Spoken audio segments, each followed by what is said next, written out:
Hey everybody, Matt Burke here. Today I'm going to be reviewing Barbaric Hell to Pay. This is the third volume, so almost caught up.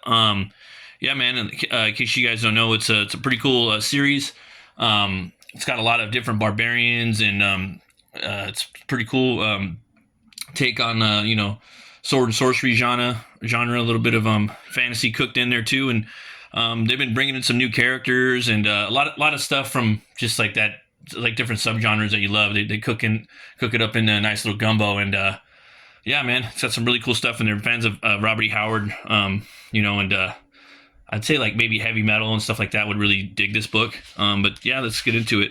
The main character Owen, he's actually trapped in hell, and there's I guess like a wizard or a sorceress. She's or the witch.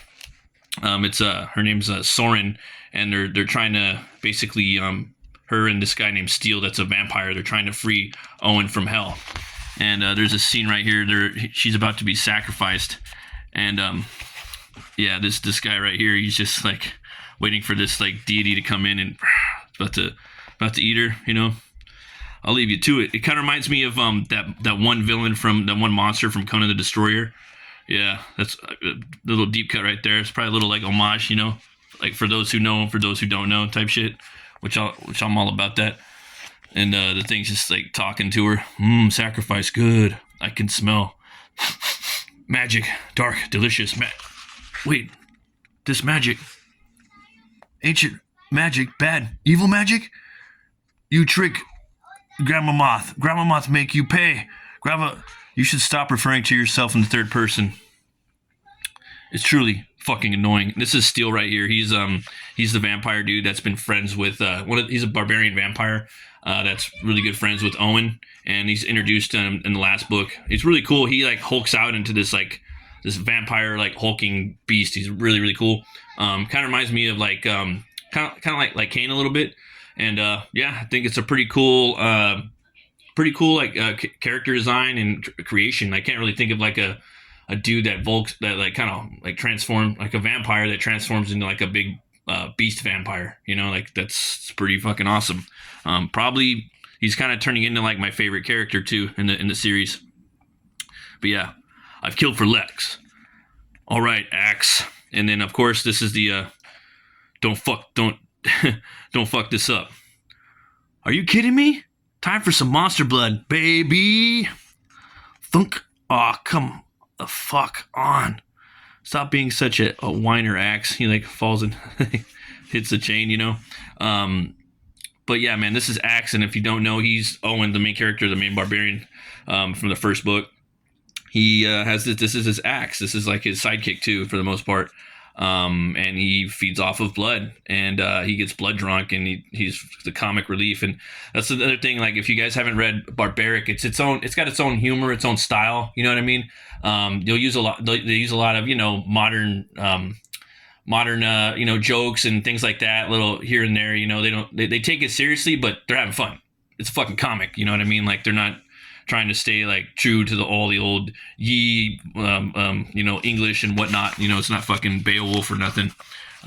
So they're having fun with it. And they're paying homage to Howard and Tolkien and whatnot, and Dungeons and Dragons and a lot of the cool shit that people are into from back in those times. But in this one, Soren, she's got the axe. Trust me, you're gonna get your monster blood. She comes up. Yeah, big guy. That's what they all say. She pulls it up, the axe turning green. She hacks his arm off. Are we deep in a cave of partying on a beach? Yeah. What the hell? More monsters? And you get these little frog monsters. There's a lot of these little frog monsters in this book. I don't know if there's like a hidden message or whatnot. A plague of frogs, maybe that has something to do with it. He also has this badass sword, Steele does, and yeah, man, they're getting in a fight with these. Gloop, gloop, gloop, gloop, and then he hulks out into that beast pyre. He's got this really cool anatomy. His collarbone really like pumps up. He's probably like easily double the size. I'm thinking he's probably like 8 to 10 feet tall. Yeah, man, he just starts tearing them up. Yeah, really cool shit. he gets a mouthful of axe. And I gotta say, man, she's it's cool. Like the writer, he gave her a really cool arc. You get to see her origin and kind of you get to go with her on their journey. She's not the main character either in the story. They have the origin actually for Owen, which is the main character of Barbaric. That's coming out. It's already out right now. I got the book, but I haven't reviewed it yet. But yeah, man. So you start to kind of develop like a bond for her. She's been through shit, and she's been tossed aside by her village and her family, and she's had to like learn life the hard way through experiences and pick up stuff like along the way, learning spells and coming across other, wizards and witches and sorceresses, and take what she can and learn what she can from who and barbarians, and she's just becoming this badass.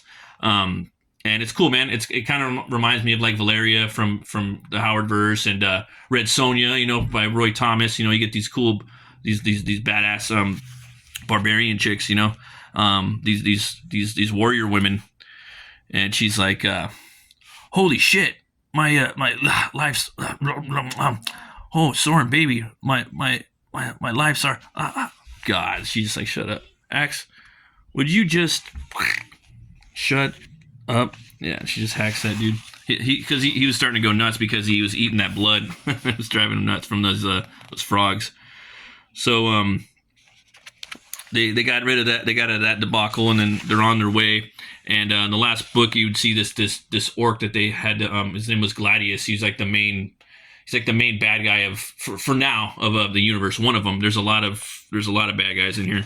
A lot of baddies, and he's this like giant orc that's dealing with science and technology to a greater degree than would be more of something in Tolkien or something with Howard. So you're seeing a lot of like circuitry and whatnot like that, which is cool, which is something different.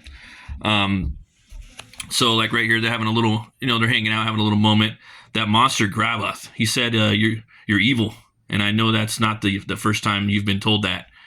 People get one look at this thing within me, and they think I'm the same thing, evil. Don't you ever wonder if maybe they're right? And then she tells him, no, I don't think I've been fighting this shit ever since I was a kid. I didn't let it break me then, and I won't let it break me now. I am who I am. I know who I am. But still, if you have your doubts, I want you to know you don't have to stay with me. I can do this on my.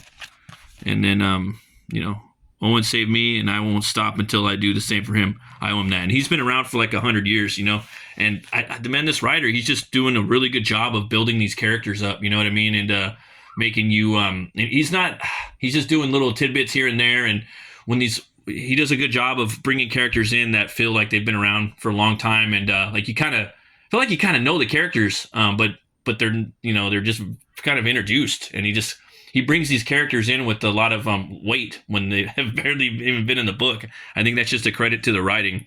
So these orcs come up, and orcs smell thin skins. Orcs not afraid. Orcs strong. Come out. Orcs fight. You thin skins, to the death. Orcs. And are not very bright, Soren. And orcs are not very bright, Soren. And he gives him a little hack. So you don't really know what this story is. Mysterious. I was talking about in the last review, like I need to go back and read and make sure what's up with that sword. We don't know. So we are dealing with some spoilers. Here's some of these really cool looking beast right here.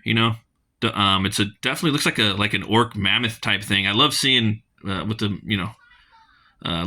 seeing different beasts in like fantasy and whatnot, monsters. This is cool. And right here he's about to vamp out. All right, you goddamn orcs. They say God's damned orcs because there's gods. You want to play? Then let's steal. No, you can't. Not so soon after the last time. We'll find a way. So she doesn't want him to basically go full fucking, vamp beast.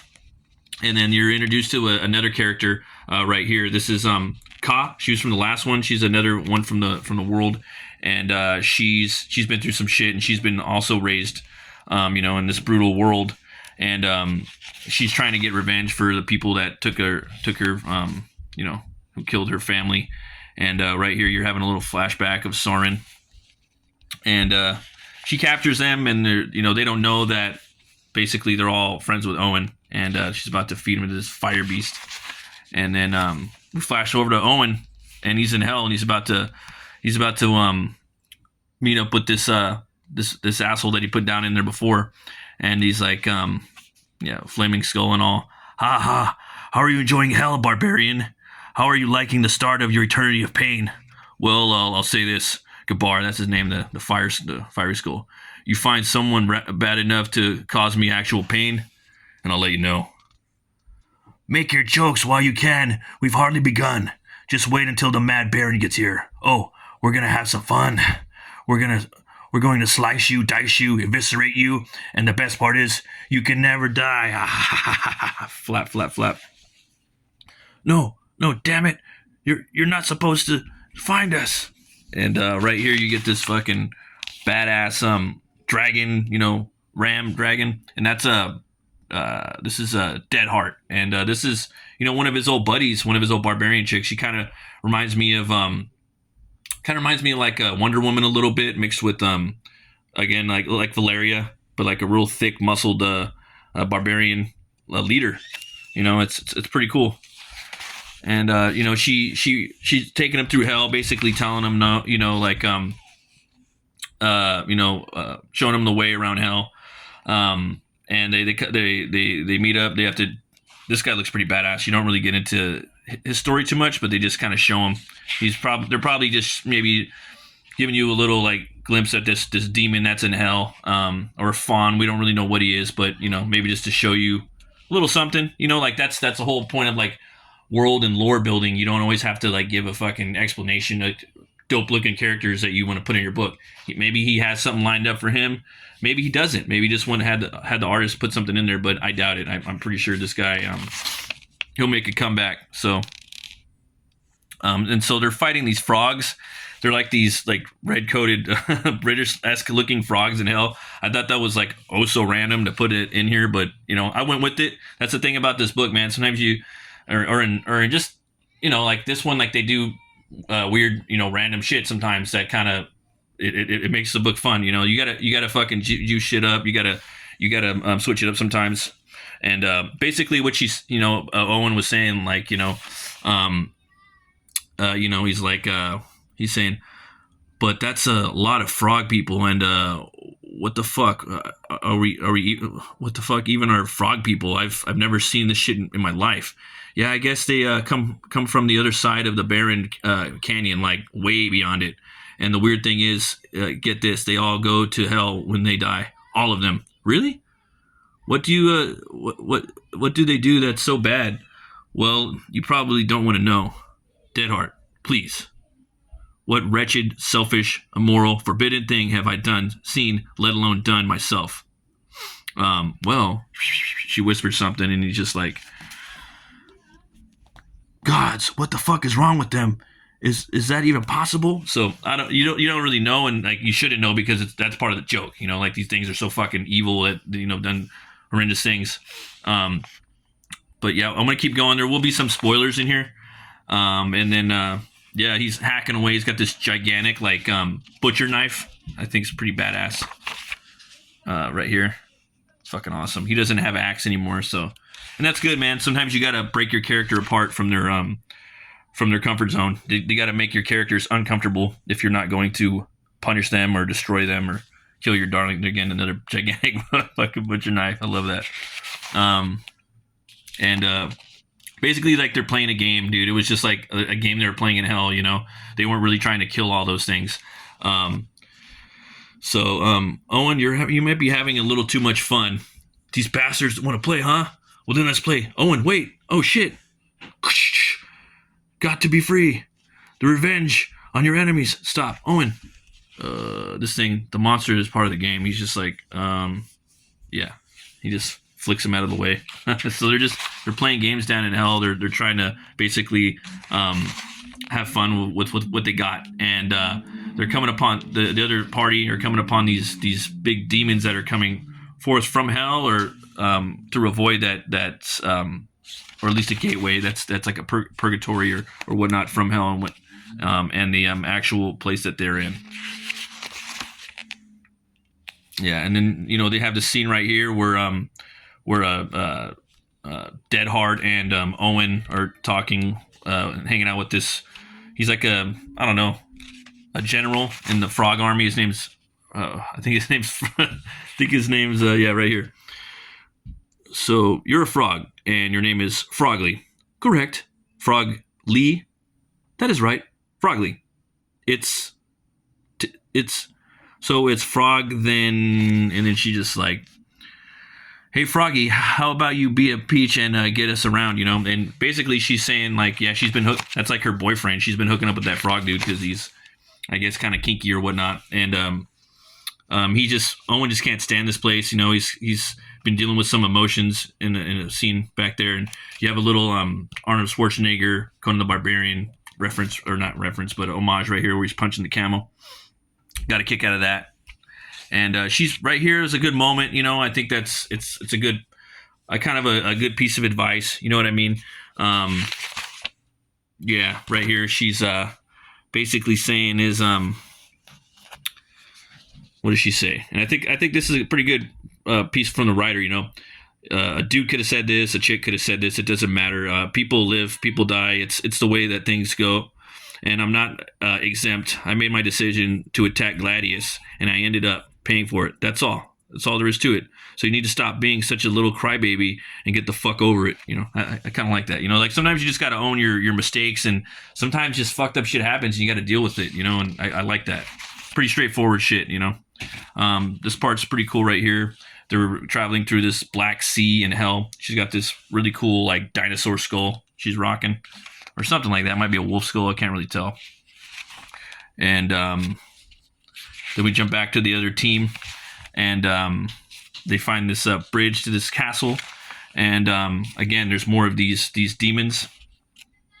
And yeah, man, what happens next? Oh well, we're jumping to the next chapter, and you're gonna meet I believe her name's Sarah. She's like this elf witch, I guess, and she's the one that trained she trained Soren how to do stuff. And then we get this little scene right here. It's like I don't know, man. I think it's just kind of like a glimpse into Axe's like psychology, if you will, even though it's an axe, like just the way he sees things. It's kind of weird. But I swear to you, I'm not the headlopper, or I'm sorry, not the handlopper of, Headlopper's an awesome book.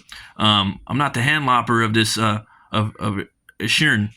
Look at me. I don't even have a blade. I don't know, Axe. This guy actually seems kind of genuine. Maybe he isn't our guy. Oh, really? So you're saying we've spent all this time tracking down this handlopper of Isherin to the middle of nowhere? We get here, bump into a guy who looks just like him, and it's coincidence? You don't have to be so mean about it. The whole thing's taken forever. I'm freezing and tired and kind of bored. We were asked to kill this handlopper dick, so pull that rope and let's get back to the pub and warm our asses by the fire. Hey, what are you doing with that rope? Sorry, kid. You don't understand this, but the thing is, my axe is spoken.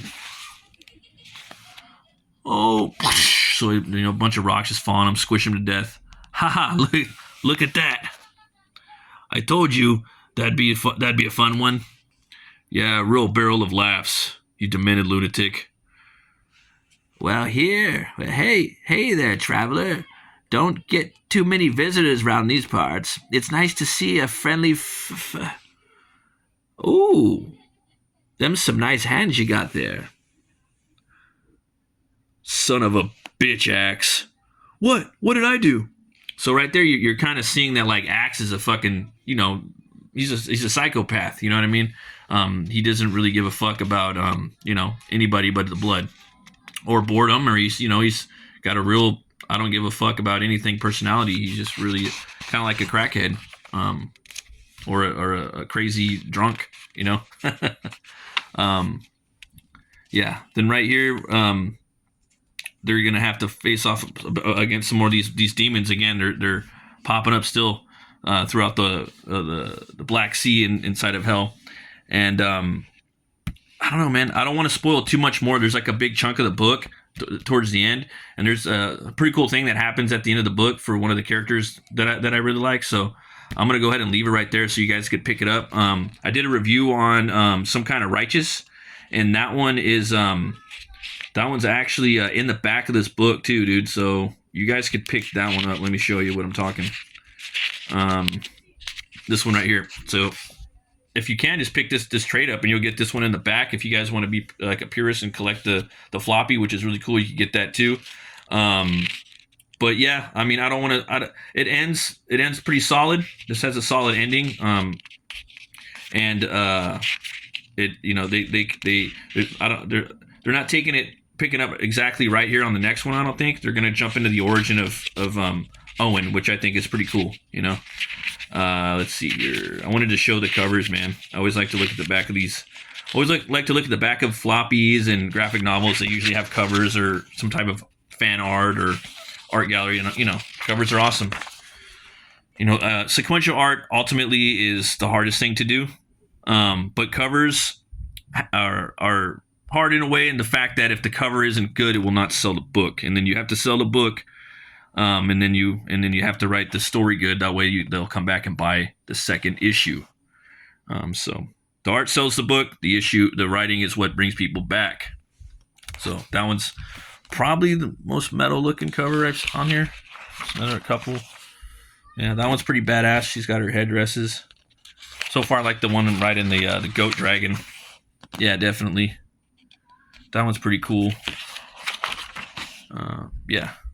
So, yeah, definitely check this out, though. Hell to Pay, I like what they're doing. This one, they really expand the universe. They did a big portion of the book, they're in hell. There's a lot of really cool female badasses in here, dude. Warrior chicks. So I think that's pretty cool. And yeah, man, and it's got a little something in here for everybody that's into the. I would say it's a barbarian genre. You know, like you got sword and sorcery, then you got high fantasy, low fantasy, and I don't know, man. There's kind of like just like a barbarian genre that's kind of like a little niche within all that fantasy, you know. And I've noticed like different things kind of have it, and I'm all about it, you know. So as always, folks, thanks for watching.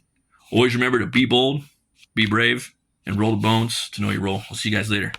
And this one has two horns way up. Bye bye.